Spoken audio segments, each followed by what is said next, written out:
Kalau dosa syirik tu adalah dosa yang paling besar, di mana terletaknya dosa yang mengatakan Tuhan tidak layak disembah?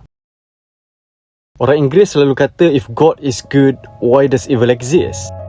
Jawapan kumpulan ini mudah sahaja. God is never good.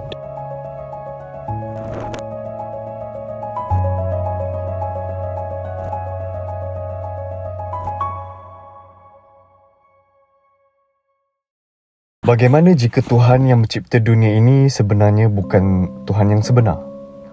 Bagaimana jika ular di Taman Eden bukan iblis tapi penyelamat manusia? Dan bagaimana jika ajaran ini mempunyai ribuan pengikut sebelum dihapuskan dari sejarah? Inilah kisah Gnosticism, salah satu kepercayaan paling misteri dan kontroversi dalam sejarah agama.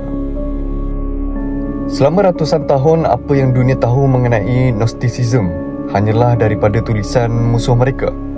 Tokoh gereja awal seperti Irenaeus menggambarkan mereka sebagai kumpulan sesat yang berbahaya. Tapi pada tahun 1945, segalanya berubah. Di sebuah kawasan terpencil di Nag Hammadi, Mesir, seorang petani menemui sebuah tempayan tanah liat. Di dalamnya ada lebih kurang 50 manuskrip purba. Manuskrip inilah yang dikenali hari ini sebagai Nag Hammadi Library.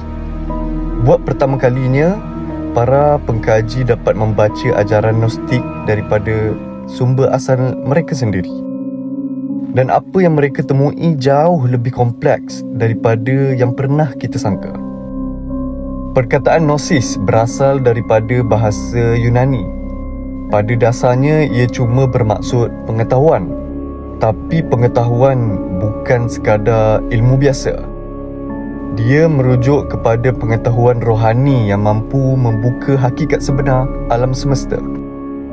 Bagi penganut agama Gnostik, salvation ataupun keselamatan bukan datang melalui kepercayaan semata-mata seperti mana yang dipercayai oleh penganut agama Kristian, tetapi melalui suatu kesedaran melalui pengetahuan tentang siapa diri kita sebenarnya.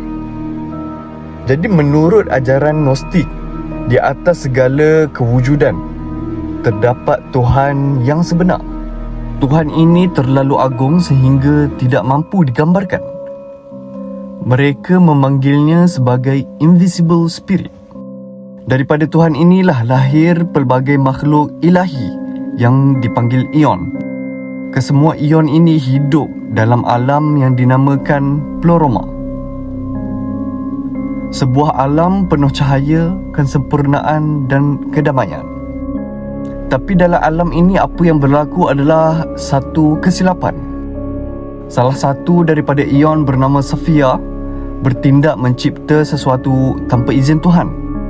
Daripada tindakan inilah lahir sebuah entiti bernama Yaldabaoth.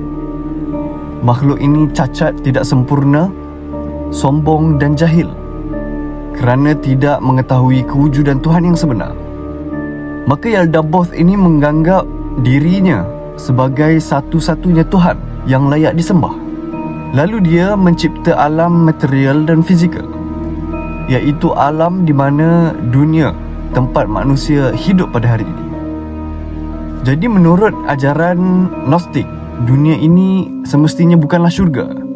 Sebaliknya, ia sebuah penjara.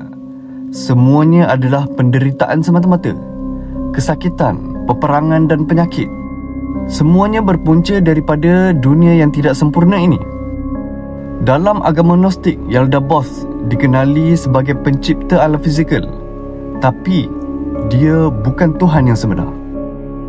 Perkara yang paling mengejutkan adalah bila ajaran Gnostik percaya bahawa Tuhan dalam The Old Testament sebenarnya ialah Yaldabaoth, bukannya Tuhan yang maha tinggi.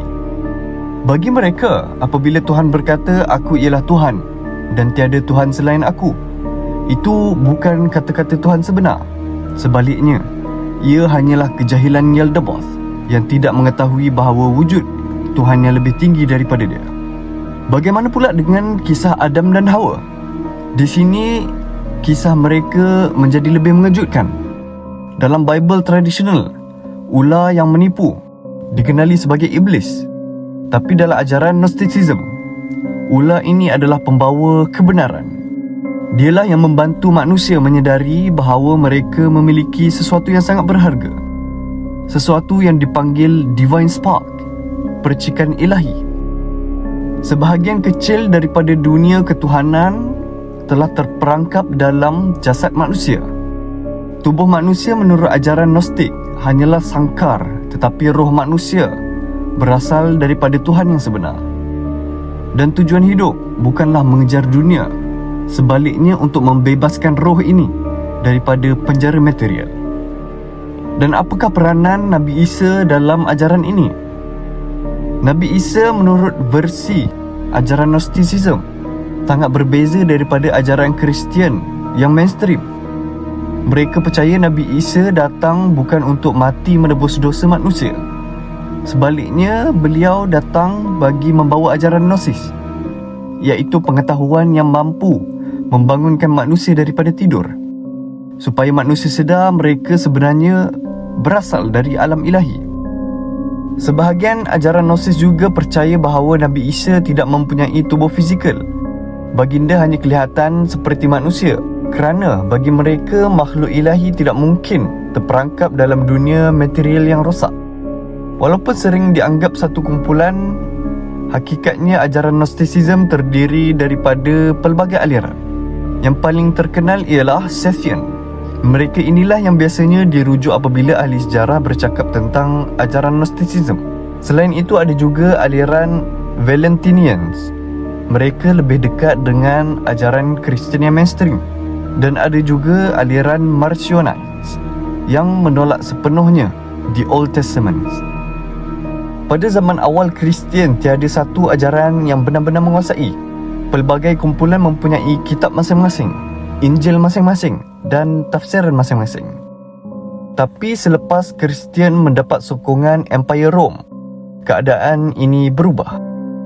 Pada tahun sekitar 360 Masihi, Athanasius mengeluarkan senarai rasmi kitab Bible. Padahal dalam masa ketika itu banyak tulisan lain, termasuk kitab-kitab Gnostik.